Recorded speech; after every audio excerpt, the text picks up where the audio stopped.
Welcome back. Late Night Illuminati. Slows. Today was a great day. Though I caught the HOA spinning a block. Caught them spinning a block, looking at people's properties. Ready to snitch, right? Writing down all the violations. grass. Grass growing through the cracks. We got to put an end to that. Anyway, today I was checking my news feeds and I came across this story that's about a month old. It's a story about the Newburgh 4 case, Newburgh 4. And it really caught my eye because, I do social media. Um, I'm nobody here on YouTube, but on other platforms, I have a following. And I didn't see any posts about this case, and it troubled me when I actually found out what this case was about. The Newburgh 4 case was a controversial terrorism case that involved four men who were convicted of plotting to bomb not one, but two synagogues and shoot down two military planes in New York in 2009. I'm kind of old. I like my rum. I don't remember this one. And the media, the news, they didn't remind me. These men were arrested after a sting operation by the FBI, which used an that's right, an informant, to offer them money, weapons, in exchange for their participation in a plot. Sounds like coercion to me. The case raised questions about the role of the FBI in entrapping and radicalizing the defendants, who were described as poor, mentally ill, and easily manipulated. Sounds like about 95% of all the people in the world. But that's neither here or there. So, in July 2023, a federal judge ordered the release of three of the four men, Anta Williams, David Williams, and LeGrier Payne, after granting them a request for compassionate release. The judge criticized the government for sending a villain of an informer to lure the men into a fictitious plot that they have never contemplated before in their life. She said the 25-year sentence that these men were given in 2011 was unduly harsh and unjust. The fourth man, James Cromite, who was not part of the request and is expected to complete his sentence in 2030. I know he's mad as hell, but I read that they're working on getting him out too. He's not going to be there till 2030. The case has been the subject of documentaries, books, articles that explore the ethical and legal issues of counterterrorism operations and the use of informants. That's right, informers. Some critics have argued that the case was an example of how the FBI manufactured terrorism threats by targeting vulnerable communities and individuals. Where have we heard that before? Hmm. Informers, also known as collaborators, fifth columnists, double agents, spies, infiltrators, whistleblowers, plants, Judas, turncoats, rats, squealers, stoolies, snakes in the grass, snitches, peachers, supergrass, narcs, finks, fizzgig, pimps, intelligentsia, and our favorite dog, the beagle. I didn't know that informant had so many synonyms.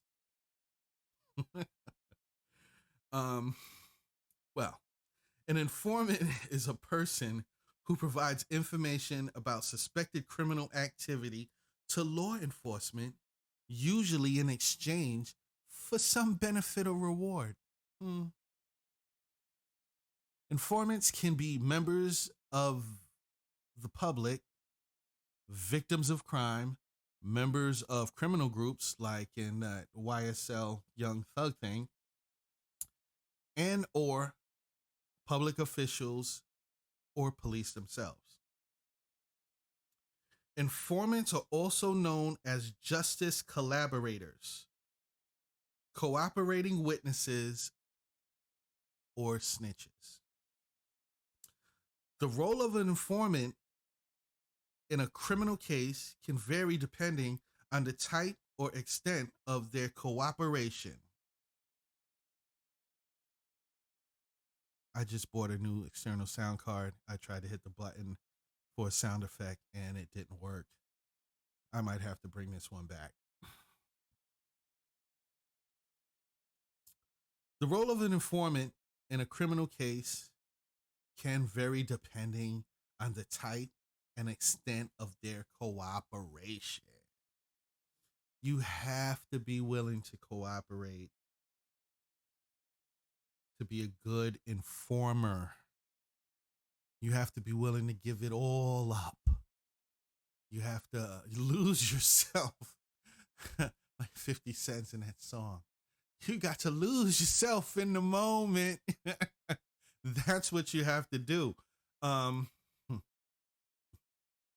some informants may only provide tips or leads to police, while others may actively participate in undercover operations, surveillance, stings of that sort. Some informants may testify in court against the defendants that they have informed on, while others may remain anonymous or protected by the law, which I thought was always wrong because you should always have a chance to confront your accuser. I don't know, that sounds unconstitutional to me.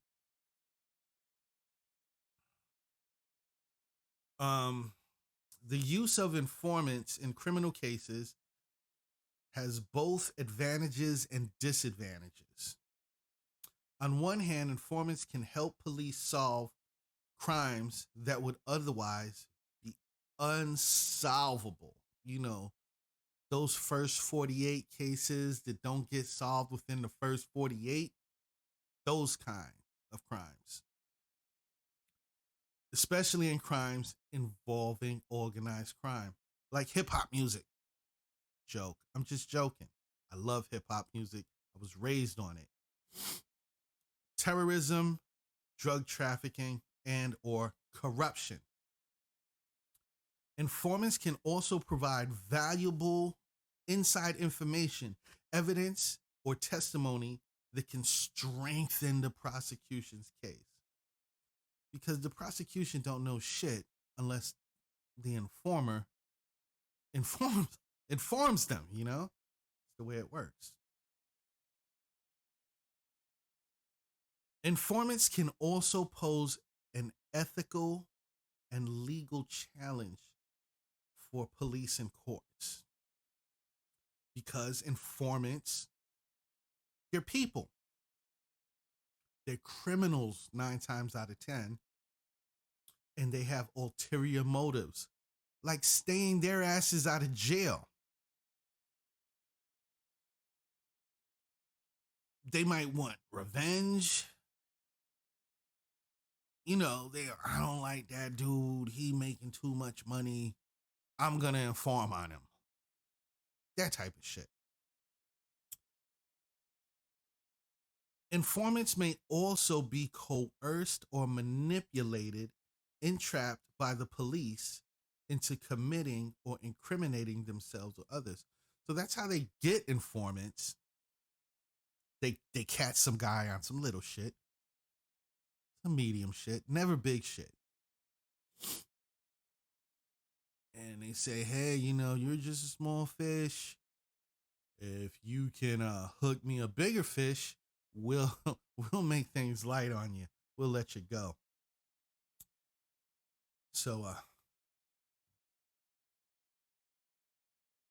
informants may also face risk of retaliation, violence, or harm from their friends that they've informed on, as they should. But nobody gives a fuck about them because they're informants. Now, as far as what does this have to do with the Newburgh 4? There was an informant. There was an informant that got these 4 guys arrested. And this informant's name was Shahid Hassan. And the FBI, they picked a doozy here. They picked the small time guy, just a terrible SOB son of a bitch type of dude. This guy was terrible. He was a Pakistani criminal who was working for the FBI to avoid deportation for having defrauded New York State's Department of Motor Vehicles for undisclosed amount of money. So, when they caught him, he was like, I'm Pakistan. I'm an immigrant. I'm not trying to go back to Pakistan. I'll do whatever you say. He posed as a wealthy businessman and offered money and weapons to 4 men in exchange for their involvement in the plot. He also recorded their conversations and testified against them in court. Hassan has been accused of being a villain who entrapped and radicalized the defendants who had no prior history or interest in terrorism. I mean, how many Americans, African Americans, wake up in the morning and say, I want to commit terrorism? Very little. I mean, tiny, let alone 5 in one area. Bogus.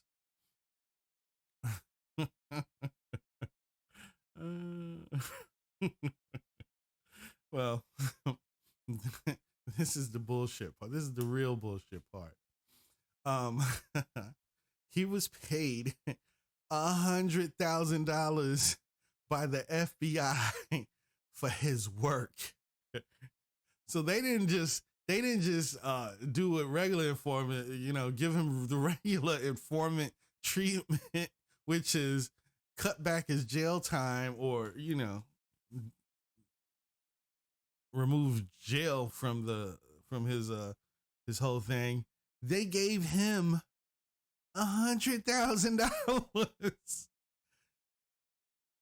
This guy is a real POS. The FBI doing what they usually do. Can't really knock them. It's their job to entrap people in to make cases against people who might not do any wrong, But this Hassan guy, he's never been charged in the United States with any terrorist related offenses. And he is currently living under an assumed name in Pakistan. This whole situation is crazy. And it makes me think of civil rights movement, COINTELPRO, all of the things that the American government, the U.S. government, has done to undermine and manipulate the perception of people of color in the United States. And much to my chagrin, I haven't heard of the story until yesterday. So I just thought that I would share it with you. You guys have a great evening.